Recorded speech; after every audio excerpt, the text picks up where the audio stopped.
Hello guys, welcome back to our YouTube channel. ఇది వచ్చేసరికి 10th class pre final ఎగ్జామినేషన్కి సంబంధించి very most important question paper. ఈ పేపర్ని క్లియర్గా చెక్ చేసుకోండి. ఇంగ్లీష్కి సంబంధించి ఈ పేపర్ అయితే మీకు మ్యాక్సిమం ఇదే పేపర్లో ఉన్న క్వశ్చన్స్ వచ్చే ఛాన్స్ ఉంది.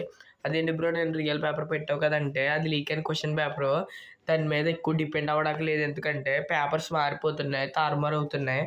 సెట్ 1 పేపర్ లీక్ అవుతుంటే సెట్ 2 పేపర్ అయితే దించేస్తున్నారు వాళ్ళు అసలు చాలా స్పీడ్గా ఉన్నారు. అందుకని మీరు చదువుకొని అది ఎక్స్ట్రాగా చదువుకోండి. అలా అందుకని నేను అందించిన ప్రతి పేపర్ చదువుకుంటే మీకు ఖచ్చితంగా 100కి మ్యాక్సిమం 90 మార్క్స్గా రీచ్ అవ్వగలుగుతారు.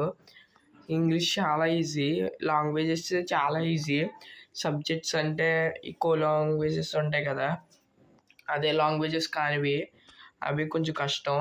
ఈ సెక్షన్ బి చూడండి, ఇది కొంచెం కష్టం. దీంట్లో 40 మార్క్స్, కాకపోతే దీంట్లో మీరు ఒక హాఫ్ ట్రై చేసినా 20 మార్క్స్ పక్కగా వస్తాయి. 20 మార్క్స్ పోయినా ఇవి కూడా చాలా ఈజీగానే ఉంటాయి, చూసుకోండి. ఇది క్రియేటివ్ రైటింగ్, ఇది సెక్షన్ సి అనమాట. ఇది చాలా ఈజీగా వస్తాయి. ఫస్ట్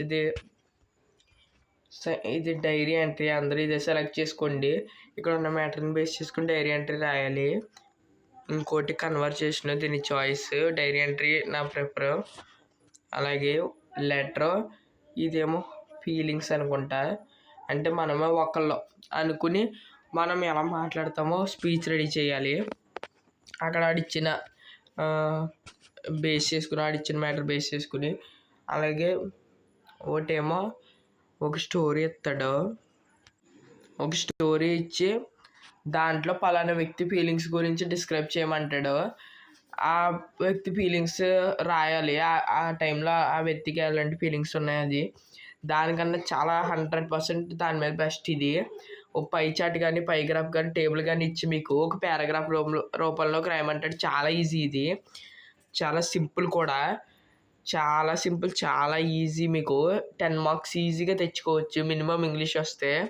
మీరు ఇది మాత్రం వదులుకోవద్దు. నా వరకు సాయం నేను చేశాను, మీరు మాత్రం ఇంకా మీ మీద డిపెండ్ అయ్యి ఉంది. ఒక 2 అవర్స్లో ఎగ్జామ్ అయితే స్టార్ట్ అవబోతుంది మీకు, 2-3 అవర్స్లో.